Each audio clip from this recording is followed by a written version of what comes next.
fantastic job. He didn't need this. He didn't need it. And we find out government's a little nasty on occasion. Hello, Peter. Yeah, at times. Hello, President Trump.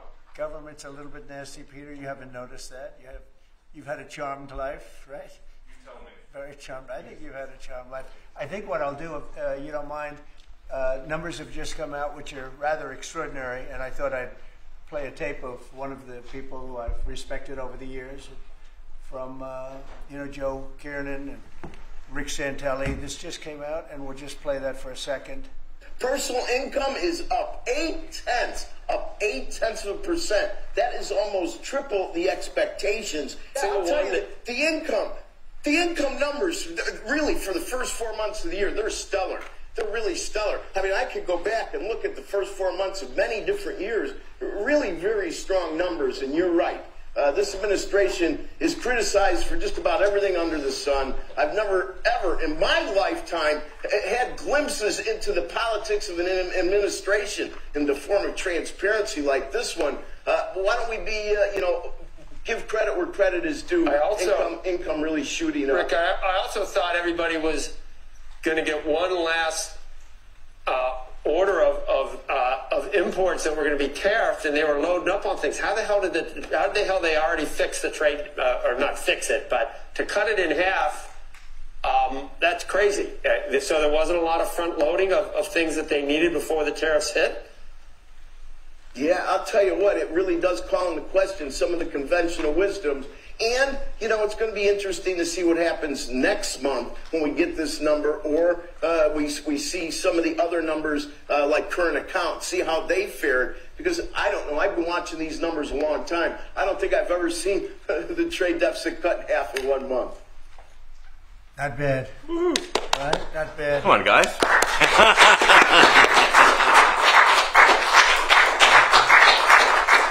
Yeah. I see Howard and Scott are here, so it's great.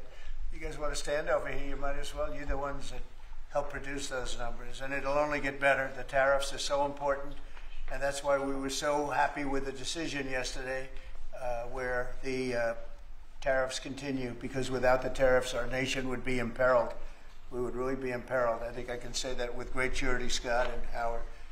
And so we were very happy to get that decision, that big decision yesterday.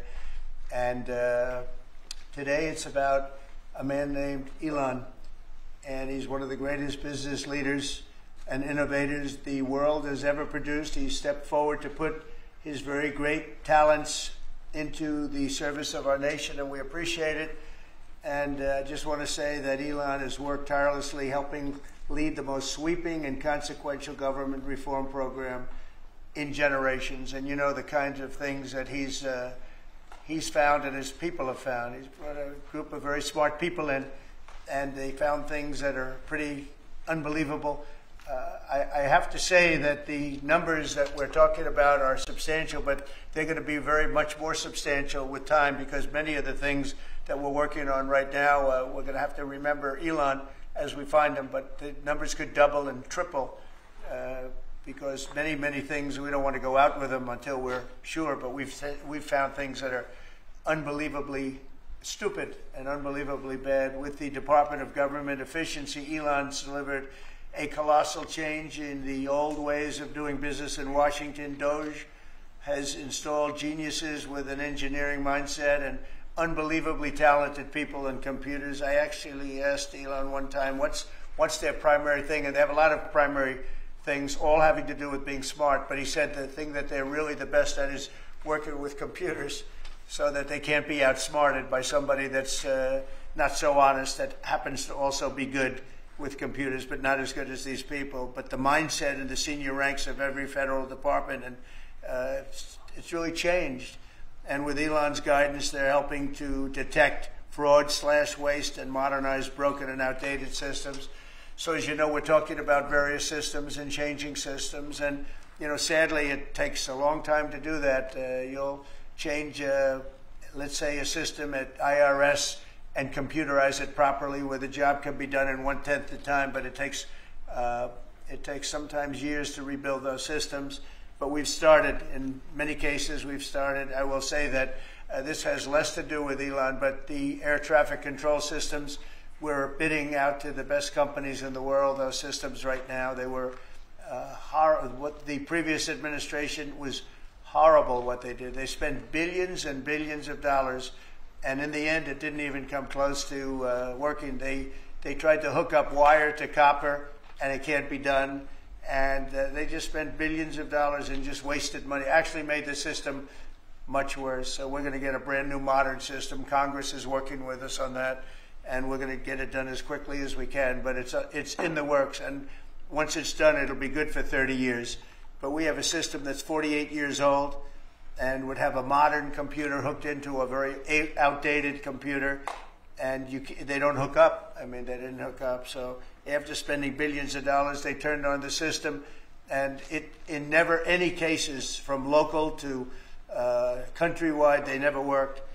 More than 75,000 bureaucrats have voluntarily left their taxpayer-funded jobs to come out and really do the job. Countless wasteful and unnecessary contracts have been terminated, and you know that we have terminated many, many contracts, and many contracts, Elon, are right now being looked at, yes. And it may be 6 months, it may be almost a year in some cases. We're going through procedures, we're going through courts, and we'll remember you as we announce billions of dollars of extra waste, fraud, and abuse. Just as an example, DOGE canceled $101 million for DEI contracts at the Department of Education, $101 million, and that was just a small section of the Department of Education. $59 million for illegal alien hotel rooms in New York City, and the landlord never made the kind of money that he made in the last short period of time. $59 million to a hotel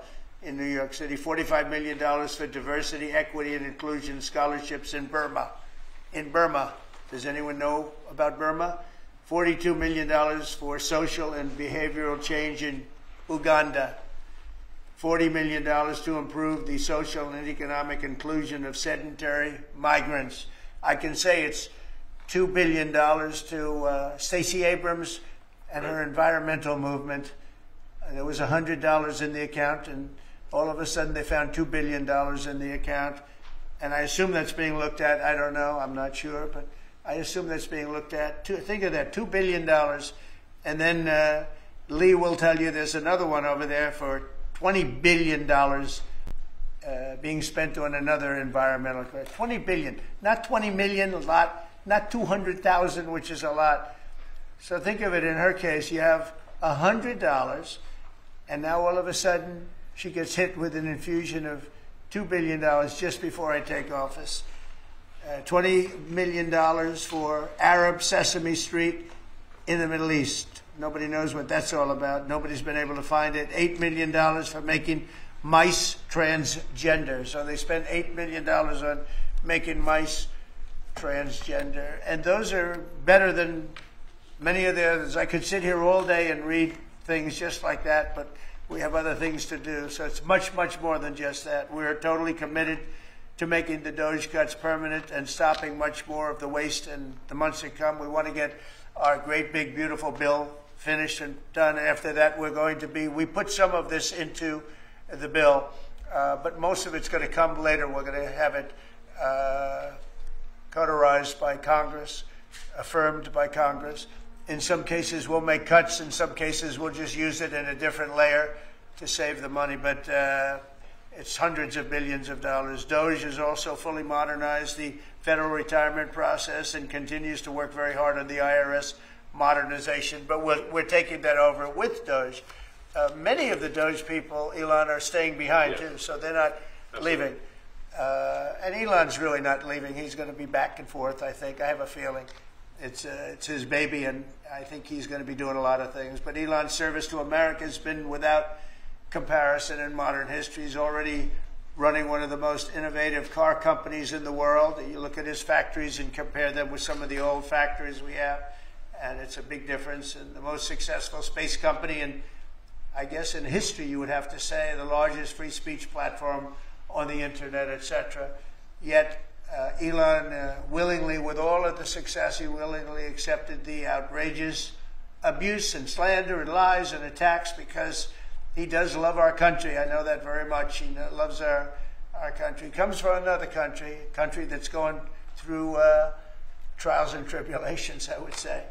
But he's all about the USA, and Americans owe him a great debt of gratitude. So I just want to thank Elon for his time as a special government employee. Can you imagine? They called him an employee, but it's a special government employee, and for coming and helping us. And he really has changed the mindset of a lot of people. A lot of people thought, maybe we'll cut 1% or 2% or 3%. Then they said, wow, we can cut a lot more than that. And we're going to do it very surgically. We're going to continue on the march. We're making America great again. When I was in Saudi Arabia, and we were in, as you know, 3 really great countries, predominantly the 3. Qatar was great. UAE was great. Saudi Arabia, incredible. Such an incredible experience to be in those 3 countries. But the Crown Prince of Saudi Arabia, and I must tell you, the great leaders of the other 2 that we just mentioned, they all said the same thing, that the United States is the hottest country right now anywhere in the world. And 6 months ago, we thought it was dead. It was like a dead country. And it would have been a dead country if we didn't have the right result on November 5th. It would have been a horrible, horrible situation was going on with the borders, with transgender for everyone, men playing in women's sports, and so much more. But they were saying the hottest country anywhere in the world. And then I played that little clip because I was one person who was respected, but there were 2 people, because Joe was in that one too. Joe's a good man. But that was one group of people saying something about the success of what we've done over the last 4 months. They cannot believe it. In the one case, they said they've never seen anything like it as long as they've been doing what they've been doing. They've been doing it for a long time. So I want to thank Elon for helping.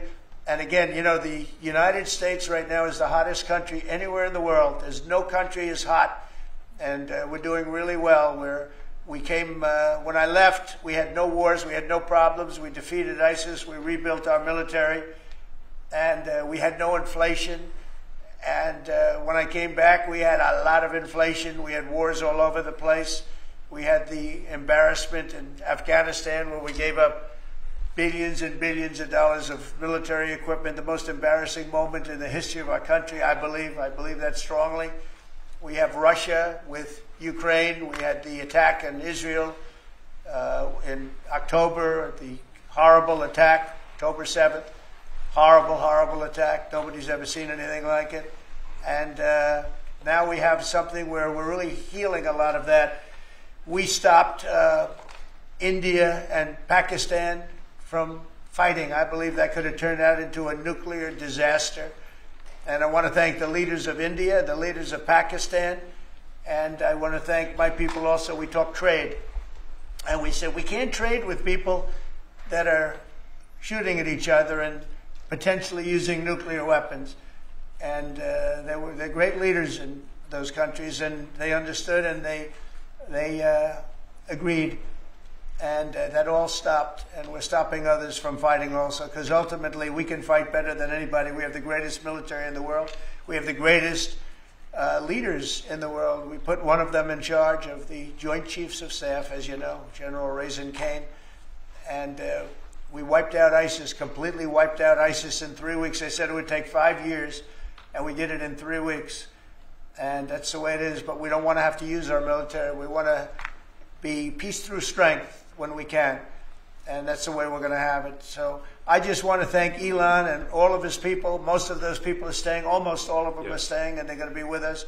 And you're going to see the results coming long into the future. Even a year and 2 years later, you're going to see a lot of the results, and those hundreds of billions of dollars are going to be adding up, and they're going to continue to add. It'll be interesting, really interesting to see what the final number is going to be. But again, Elon gave an incredible service. Nobody like him. And he had to go through the slings and the arrows, which is a shame because he's an incredible patriot. The good news is that 90% of the country knows that, and they appreciate it, and they really appreciate what he did. And I gave him a little special something we have here. Thank you. A very special, that I give to very special people. I have given it to some, but it goes to very special people, and I thought I'd give it to Elon as a presentation from our country. Thank you. Thank you, Elon. Thank you. Take care of yourself. Thank you. I received a lot. The luck on this is amazing. That's right. Large luck. Well, let me say perhaps a few words that this is not the end of Doge, but really the beginning. My time as a special government employee necessarily had to end. It was a limited time thing. It's 134 days, I believe, which ends in a few days. So that it comes with a time limit. But the Doge team will only grow stronger over time. The Doge influence will only grow stronger. I liken it to sort of Buddhism. It's like a way of life. So it is permeating throughout the government, and I'm confident that over time we will see $1 trillion of savings and a reduction in $1 trillion of waste and fraud reduction. The calculations of the Doge team thus far, in terms of an FY25 to FY26 delta, are over 160 billion, and that's climbing. We expect that number will probably go over 200 billion soon. So I think the Doge team is doing an incredible job. They're going to continue doing an incredible job, and I'll continue to be visiting here and be a friend and advisor to the president. And I look forward to times being back in this amazing room. By the way, isn't this incredible? Look at this incredible. It's stunning. I think the way that the Oval Office, how the president has just completely redone the Oval Office. It's beautiful. I love the gold on the ceiling. Thank you. It's pretty nice. Yeah. It's been there a long time. That was plaster. Nobody ever really saw it. They didn't know the eagle was up there, and we highlighted. Essentially it's a landmark, a great landmark, and that's 24-karat gold, and everybody loved it. And now they all see it when they come in. So it's been good. The Oval Office finally has the majesty that it deserves, thanks to the president. So I look forward to continuing to be a friend and advisor to the president, continuing to support the Doge team, and we are relentlessly pursuing $1 trillion in waste and fraud reductions, which will benefit the American taxpayer. That's it, really. Thank you, Mr. President. Thank you. Right. Great job. Fantastic. Thank you, President Trump. The president mentioned that you had to deal with all the slings and arrows during your time at Doge. There's this New York some of the people, some of the media organizations in this room were the slingers. Well, so there is a New York Times report today that accuses you of blurring the line between. It's the New York Times. Is that the same publication that got a Pulitzer Prize for false reporting on the Russiagate? Is it the same organization? I think it is. I think the judge just ruled against the New York Times for their lies about the Russiagate hoax, and that they might have to give back that Pulitzer Prize. That New York Times? Let's move on. Okay. Next question. President Trump, Biden aides who used to work here are in talks with Republicans in Congress to go and testify about what they did or didn't do to possibly conceal President Biden's decline. Do you think that Dr. Jill Biden should also have to come in and testify about what she did or didn't do? Well, I hate the concept of it. It's the wife of a man who was going through a lot of problems, and everybody that dealt with him understood that. And I guess it came out during the debate loud and clear. That was the biggest signal of all. They have to do what's right. The country was there was a lot of dishonesty in the election, as you know, of 2020. That's been now caught. People understand it was a rigged election.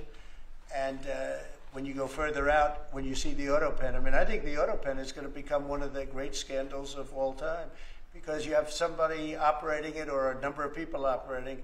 Because I knew Joe Biden. Joe Biden wasn't in favor of opening up borders, letting 21 million people into this from prisons and mental institutions and gang members. He wasn't into that at all. And who signed these orders, proclamations, and all of the different things that he signed that set our country so far back, that was so bad for our country? With the auto pen, how would it work? Like, we're in the Oval Office right now. if there was a group of rogue staffers that worked for you who wanted to advance a bill or an executive order without your knowledge, how could they do it?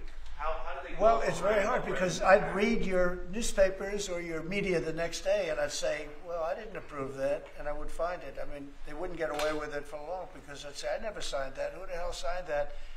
Auto pens, to me, are used to sign letters to people because we get, I think they said 20,000 letters a week, and you like to be able, when somebody takes the time to write a letter, it's nice to sort of write back.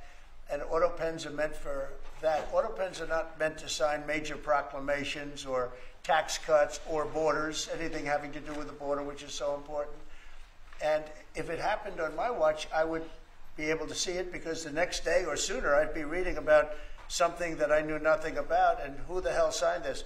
So I almost never used the auto pen. In fact, yesterday I was signing about 81, I think it was 81 proclamations and statements to people that I think should be signed by us. I think when you write letters to foreign dignitaries or presidents or prime ministers, you should be signing those letters, not done with auto pens. I understand he signed almost everything with an auto pen.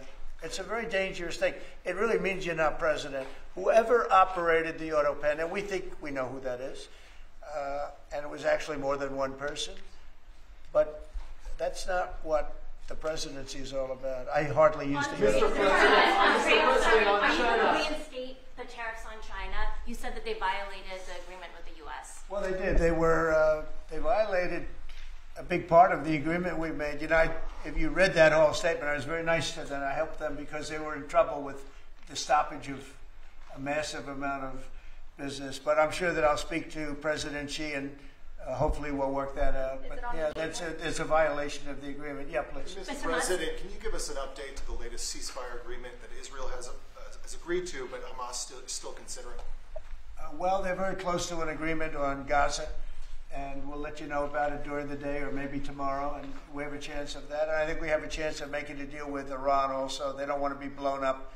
They would rather make a deal, and I think that could happen in the not-too-distant future. That would be a great thing if we could have a deal without bombs being dropped all over the Middle East. That would be a very good thing.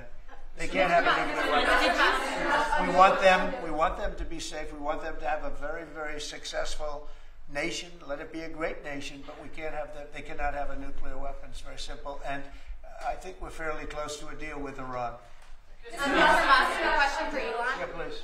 You said just now that you look forward to being a friend and advisor to the president. So do you expect to continue advising the president and Doge informally, or are you going to sort of shift your focus entirely to your companies?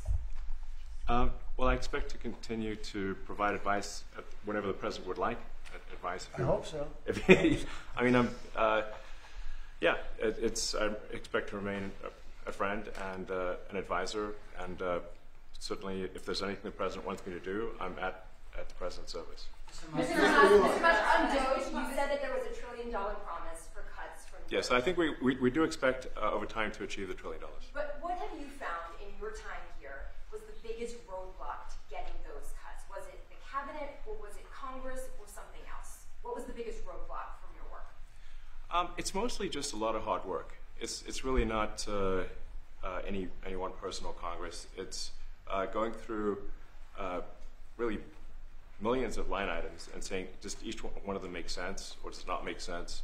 Obviously, at times when you cut expenses, those who are receiving the money, whether they're receiving that money legitimately or not, they do complain.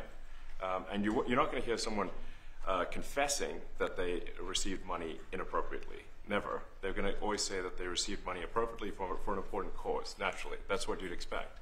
So we just have to. It's just a lot of work going through the vast expenses of the federal government and just really asking questions. What's this money for? Are you sure it's actually being used well? Many times we can't even find anyone who defends it. So for a lot of the expenses, there is actually no defender at all. And then we have to just work through the process of stopping the spending, where there's often literally no defender. Nobody even knows why the money's being spent. It's truly absurd. I mean, we find situations where there are millions of software licenses with 0 people using them. 0. Exactly. This is the quizzical expression. You're like, surely, if there's millions of software licenses, someone should be using them. No, and then we've got to go through the process of saying, okay, look, if no one's using the software, we need to terminate this software license agreement. That's everywhere in the government, by the way. Mr. Musk, what do you think would be easier, colonizing Mars or making the government efficient? It's a tough call, but I think colonizing Mars and making life multiplanetary is harder.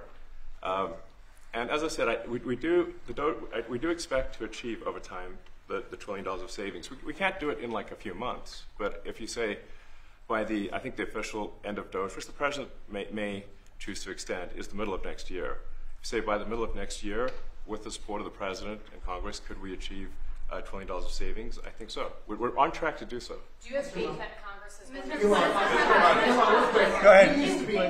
President, you had mentioned earlier in the week that DOGE had become a whipping boy, and as the president mentioned, you went through a lot to go through this process. Yes. Was it worth it for you, and what would you change? Yes, so what we found was happening was that if there were any cuts anywhere, then people would assume that was done by DOGE. And so we became like essentially the DOGE boogeyman, where if any cut anywhere would be ascribed to DOGE. A friend of mine's daughter who's at law school at Georgetown thought that DOGE had cut the Senate, the internships, the legal internships for the Senate, and we have nothing to do with that. So if they have been cut, it's not to do with us, just as an example. So, it just became a bit ridiculous where any cut anywhere was somehow DOGE, and including things that made no sense, and we would agree made no sense. There are many things that occur in the government because it's the banal evil of bureaucracy. It's sort of the frankly largely uncaring nature of bureaucracy. It's as the great Milton Friedman said, money is spent most poorly when it is someone else's money being spent on people you don't know, and that's how federal spending is. And then you can't really even blame the individuals because the way the government works is complaint minimization. So when you do when someone within the government tries to stop money being spent, there's usually someone that complains. And then their manager will say, it's not worth the trouble. Just pay it anyway. That happens over and over again. So was it worth it? I think it was an important thing. I think it was a necessary thing, and I think it will have a good effect in the future. Thank you, President Trump. This week there was a video on board a plane that showed the First Lady of France slapping her husband, Emmanuel Macron. Do you have any world leader to world leader marital advice? Make sure the door remains closed. That was not good. Yeah. No, I spoke to him, and he's fine. They're fine. They're two really good people. I know them very well, and I don't know what that was all about, but I know them very well, and they're fine. I got a little shiner here. What do you think about the Democratic Party plan to avoid being swept in every battleground state again by spending $20 million to study how to speak to American men? Well, they spent $2.8 billion. We spent 1.5. We spent much less. We spent about half of what they spent, and at the end they were $28 million short. They had to be. They spent $2.8 billion. It's a lot, but they couldn't get $28 million at the end, and now they want to spend. I read that they want to spend money to learn how to talk. That's fake. You don't want to be fake. You shouldn't have to hire consultants to say what America needs, because then the consultants should be running the deal, not them. But I read that they want to spend a lot of money in each state. So we won all 7 swing states, 7 out of 7. We won a lot more than that. We won the popular vote. We won everything, and they want to spend money to find out what they did wrong. And I mean, I could tell you what they did wrong. I could tell you every one of their programs. When they say men playing in women's sports, I would say that's not a winner. When they say transgender for everybody, I think that's not a winner. When they say open borders so the entire world population of criminals can pour into our country, I don't think that's a winner. I mean, I just gave them that for free, but I don't know if they'll change their ways. I see them all the time. I see people that I know in Congress, Democrats, they're trying to justify some of the things I just said. You can't justify them. They're, you know, I always hear they're 80-20 issues. I say they're not 80-20, they're 97-3. They might be 99-1. They're not 80-20. They wish they were 80-20. And they're wasting a lot of money if they're going to continue with that nonsense. And this Mr. one President, is more on of the a big- page 6 question, but back when you hosted The Apprentice, you mentioned once in 2012 that Diddy was a good friend of yours back then. He has since found himself in some very serious legal trouble. Yeah, that's true. Would you ever consider pardoning him? Well, nobody's asked. You had to be the one to ask, Peter, but nobody's asked. But I know people are thinking about it. I know they're thinking about it. I think people have been very close to asking. First of all, I'd look at what's happening, and I haven't been watching it too closely, although it's certainly getting a lot of coverage. I haven't seen him. I haven't spoken to him in years. He used to really like me a lot, but I think when I ran for politics, that relationship busted up. From what I read, I don't know. He didn't tell me that, but I'd read some little bit nasty statements in the paper all of a sudden. You know, it's different. You become a much different person when you run for politics and you do what's right. I could do other things, and I'm sure he'd like me, and I'm sure other people would like me, but it wouldn't be as good for our country. As we said, our country's doing really well because of what we're doing. So I can't. It's not a popularity contest. So I don't know. I would certainly look at the facts. If I think somebody was mistreated, whether they like me or don't like me, it wouldn't have any impact on me. Mr. President, on the big beautiful bill, would you like to see the Senate build in some support for your tariffs on the big beautiful bill, or should that be a standalone bill?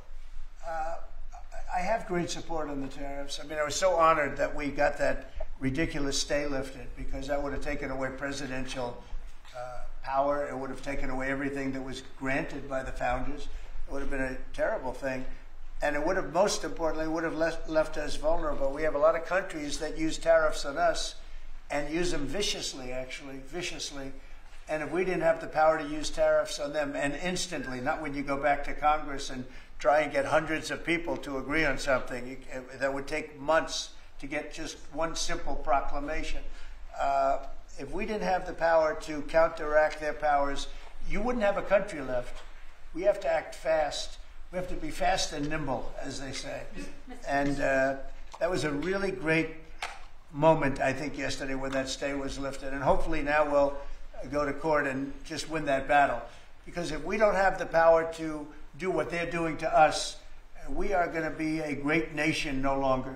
Quickly, Mr. President, Elon Musk was once idolized by folks on the left in this country before joining your administration. Now he's considered a hero by conservatives. Why do you think this man, what he's done in American life, has been so politicized? Well, his life has been amazing. I mean, I look at so many different things. I look at that rocket being, guided back into position. I've never seen that before. I thought it was a space movie. I thought it was a movie.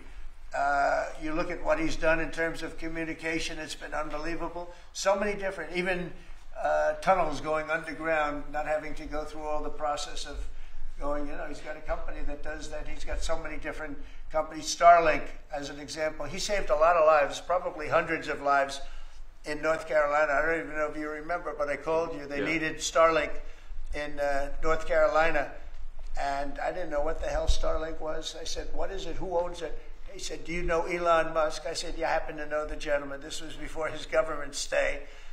And they said, we really need it, because North Carolina became an island. There was, people had no communication. They had no access to anything, and they were dying. And I called up Elon, and you can't get it because it's so successful. It's very hard to get.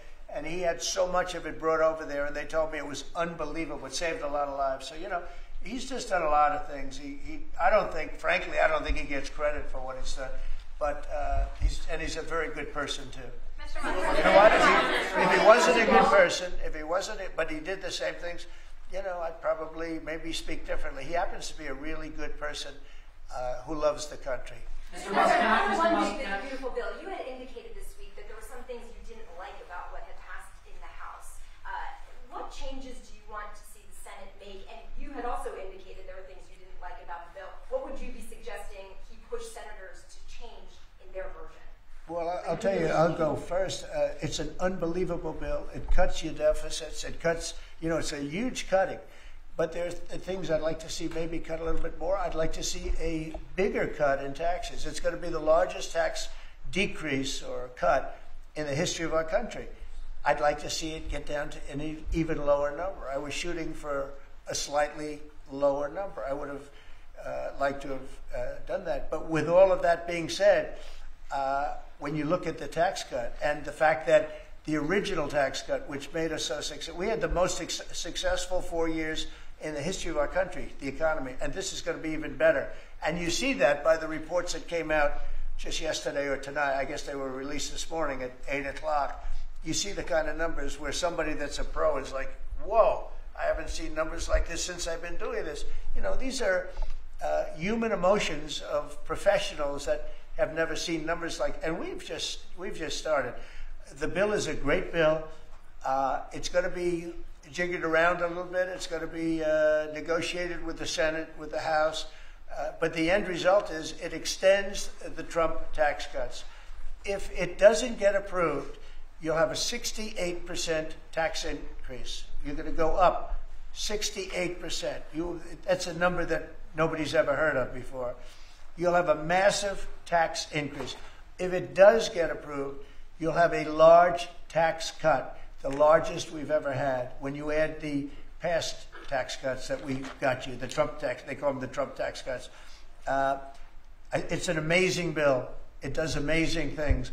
With all of that, it's going to be adjusted a little bit over the next coming weeks, and I think it's going to be passed. The Republicans want to pass it. With all of the great things it does, including an extension of debt, it's the extension. We have to extend the debt. If we don't extend debt, we're in default. Now, the Democrats might like our country to be in default, but in 250 years, we've never been in default. That was handed to them by a very well-meaning man that gave it to them because he thought it was the right thing to do. It could have been their problem before the election, but this man thought it was the right thing to do, and he was well-meaning. I don't hold anything against him for that, but that was put on our plate when it should have been on the Democrats. September 28th, a famous date. It should have been taken care of by the Democrats, but this person, a man of power, gave it to us so that in June that comes due. Well, we have to take care of that because if we don't take care of it, we have a country in default, and we don't ever want to have a country in default.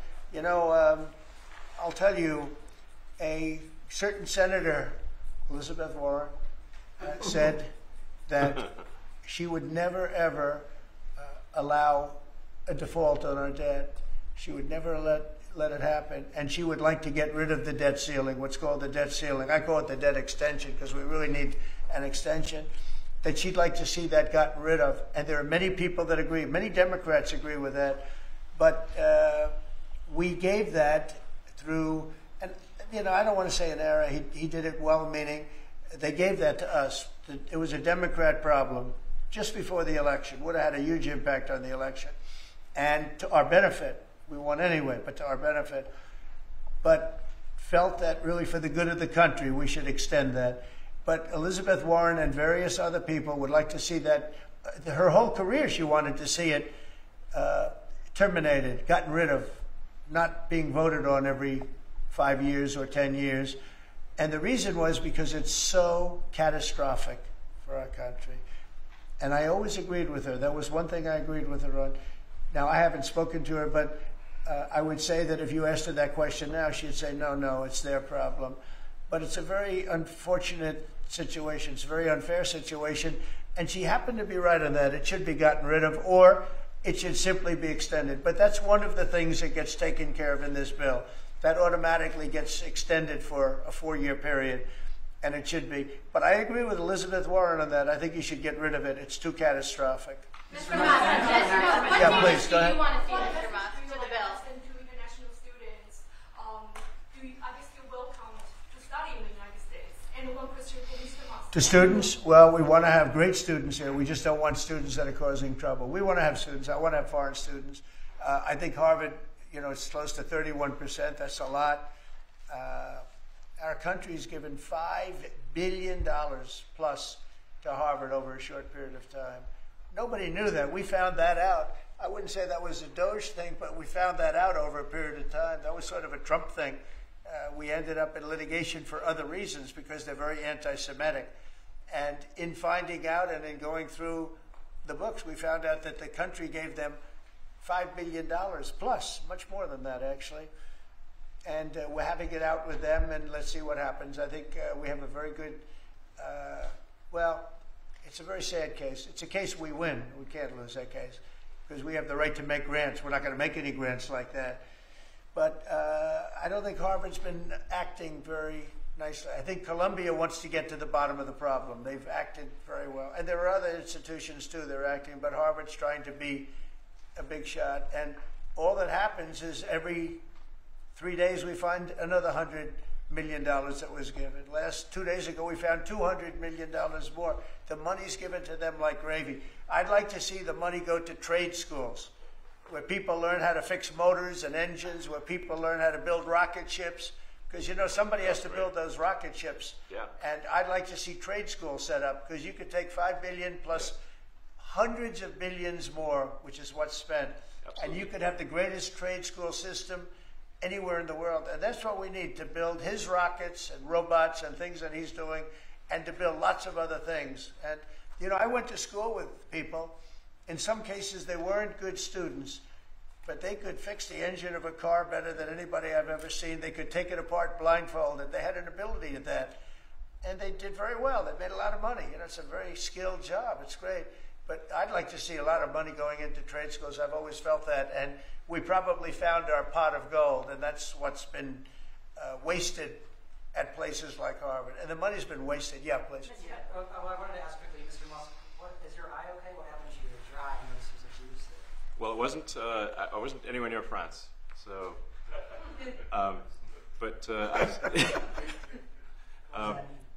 No. I didn't notice joke about the First Lady of France. getting slapped. You know. I didn't notice. Yeah, no, I was just horsing around with Lil X, and I said, "Go ahead, punch me in the face," and he did. Turns out, even a 5-year-old punching you in the face actually does. That was X that did that? Yeah, X could do it. If you knew X, I was with his mom right now. But I didn't really feel much at the time, and then I guess it bruises up. But I just horsed around with the kids. I didn't basically. notice it actually. I know that you try to stay pretty neutral because not your war, but And by the way, not my war. I just want to solve the problem for people. This was not a war that was going to happen if I were president. right, and so not your war, but as you try to fix it, and as you survey this hellscape of the Ukrainian front lines, It's horrible. and you and your team deal with a very stubborn Vladimir Putin. Do you And Zelensky. Yeah. But do you look at this Very conflict stubborn Zelensky too. any differently now? Like, do you look at this and see Putin as the good guy or the bad guy? So I've known him very well, and I went through a lot of things with him because Russia was, you know, the Russia hoax turned out to be a total hoax. New York Times, they got a Pulitzer Prize. They have to give back the Pulitzer Prize. That's my lawsuit, and they're doing very poorly in that lawsuit. But you know, they wrote stories about how it was true and it was false, and you know, a lot of Washington Post also. I have gotten to see things that I was very surprised at. Rockets being shot into cities like Kiev during a negotiation that I felt was maybe very close to ending. We were going to solve a problem, and then all of a sudden rockets got shot into a couple of cities and people died. I saw things that I was surprised at, and I don't like being surprised. So I'm very disappointed in that way. With that being said, I'd like to see it end. 5,000 people, I think the number's even more than that, but 5,000 people a week are being killed. Mostly soldiers, but also people that live in little cities and towns throughout Ukraine. And I'd like to see that stop. And I asked Caroline this yesterday, but I want to ask you directly. So many of the things that you're trying to do are held up in court right now. Yeah. If the courts are going to have so much influence over U.S. policy, do you wish you would have just become a judge instead? Yeah, well, look, it wasn't meant to be that way. If you look at the founders, the president had certain powers, and you have your three groups, and they all had supposed to be pretty equal powers. But you can't have a judge in Boston running foreign policy in places all over the country because he's got a liberal bent or he's a radical left person. That's what the executive branch is for. And you have checks and balances. But we had millions of people pour into our country, many, many criminals poured into our country, murderers, mental institutions from all over the world being emptied out into our country. And if we don't get them out and get them out quickly, could lose your country very easily. This is a bad, that anybody would allow this to happen to our country. You know, with all of the things, we took over inflation, we took over some wars, we took over a lot of problems that didn't exist when I was president. None of it existed. We wiped out ISIS. Other than that, we had no wars. Putin was never going to hit Ukraine. Israel would have never been attacked. That attack, as you know, Iran had no money. They didn't have money for Hamas. They didn't have money for Hezbollah. They had no money whatsoever. That wasn't going to happen. All of these things that happened weren't going to happen. You wouldn't have had inflation.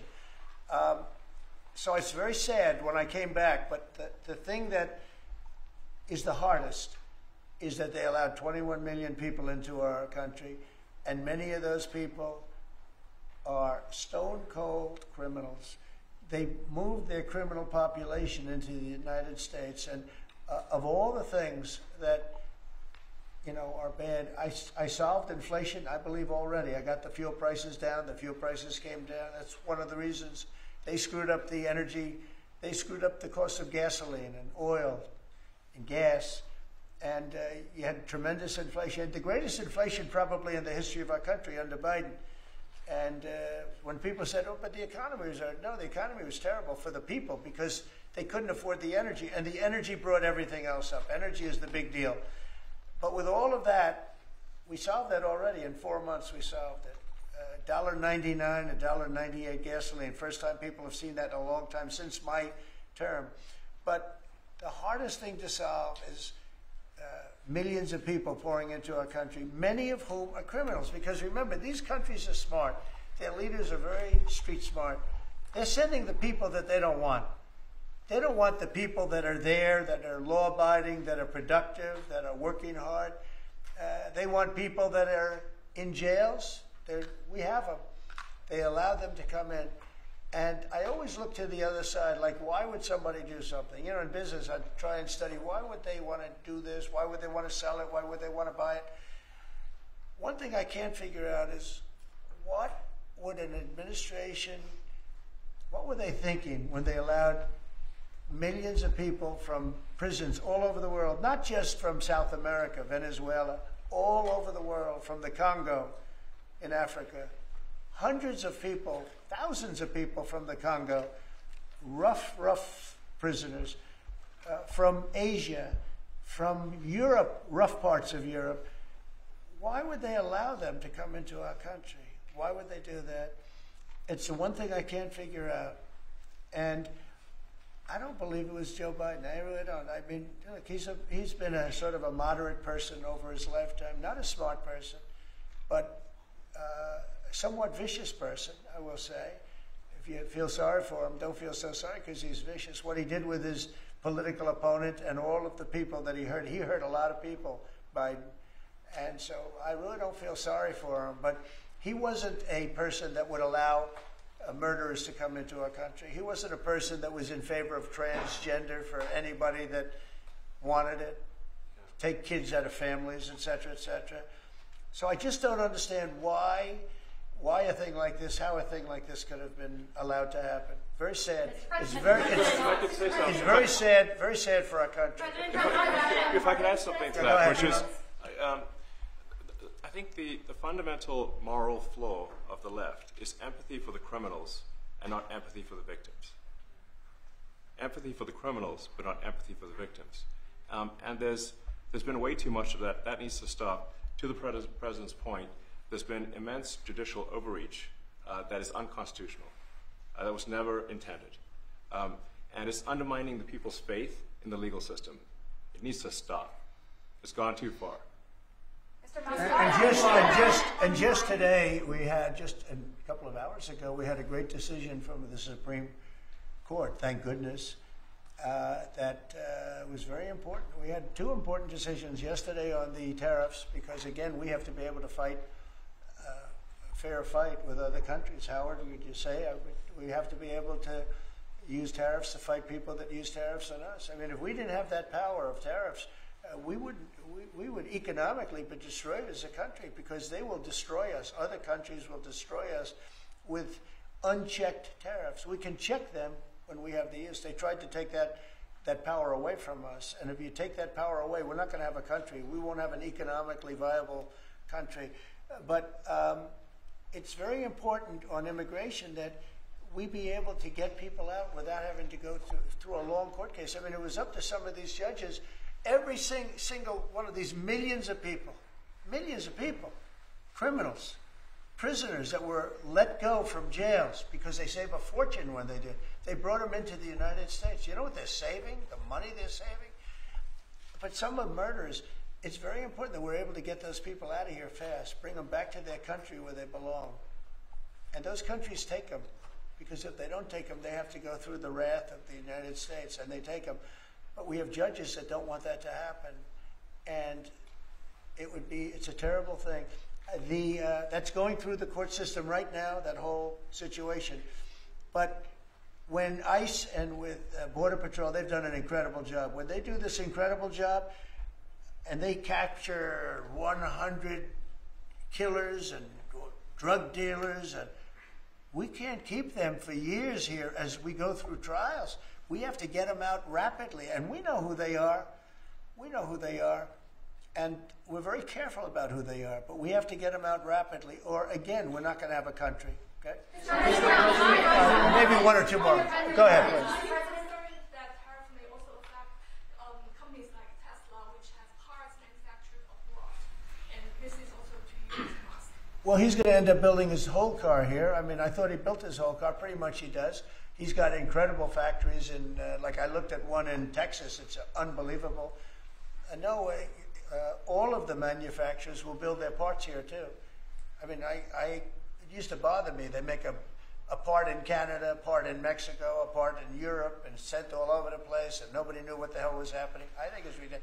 You build a car, make it in America, and I gave them a little leeway on that. You know, I gave them some leeway. But over the next year, they've got to have the whole thing built in America. That's what we want. We want America to buy American-built cars. Thank you very much, everybody. Thanks, guys. Thanks, guys. Thank you, guys. Thank you, guys. Right out this way. Thanks, guys. Good meeting.